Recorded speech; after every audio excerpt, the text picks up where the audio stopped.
Noong July 3, 1892, sa bahay ng isang Doroteo Onghunco, sa Kali Elaya sa Tondo, Manila, itinatag ni Jose Rizal, isang Pilipinong ilustrado, doktor at manunulat, ang isang lihim na lipunan, ang La Liga Filipina. Ang La Liga Filipina ay sinaayos kasunod ng umuusbong na kilusang propaganda sa Pilipinas laban sa mga Kastila at ng mapangahas na pagsusulat ng La Solidaridad laban sa pamahalaan. Ilan sa mga kasapi ng Liga, sina Deodato Arellano na tumatayo bilang kalihim, si Bonifacio Arevalo na Ingat Yaman at si Mamerto Natividad na pinuno ng revolusyon sa Nueva Ecija. Ayon sa saligang batas ng kilusan, nilalayon ng La Liga Filipina ang sumusunod. Una, pagkaisahin ang buong kapuluan ng Pilipinas bilang isang organisasyon ng iisang lahi. Ikalawa, itaguyod ang pagkikibaka laban sa lahat ng uri ng karahasan at kawalan ng hustisya. Ikatlo, suportahan ang mga aktibidad na may kinalaman sa agrikultura at komersyo. Huli at ikaapat, pag-aralan ng aplikasyon ng mga reforma sa pamahalang Espanyol sa Pilipinas. Dahil sa mga hangaring ito, naging panganib ang Liga para sa mga Kastila. Noong July 6, 1892, inaresto ng mga Espanyol si Jose Rizal, ang Pangulo ng Samahan, at ipinadala ang ilustrado sa dapitan.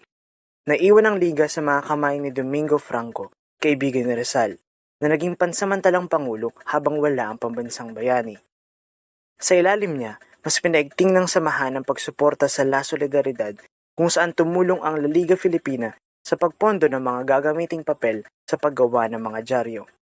Ngunit di nagtagal ay nagdesisyon ang kataas-taasang pamunuan ng samahan na buwagin na ang La Liga Filipina bunga ng paghina ng kaayusan at pagkakaisa nito matapos ipadakip si Rizal.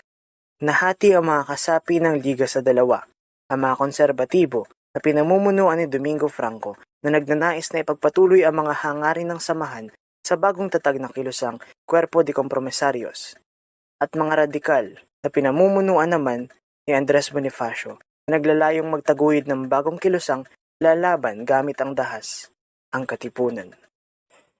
Nabigumang palayain ng La Liga Filipina ang bansa sa kamay ng mga dayuhan ay naging isa naman ang samahan sa mga naging inspirasyon ng pagsisimula ng revolusyon laban sa mga Kastila 4 na taon matapos itong buwagin.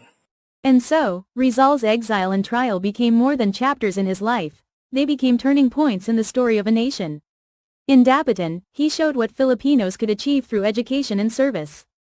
In Bagumbayan, he showed that even in death, one man's courage could awaken a people and give birth to a revolution.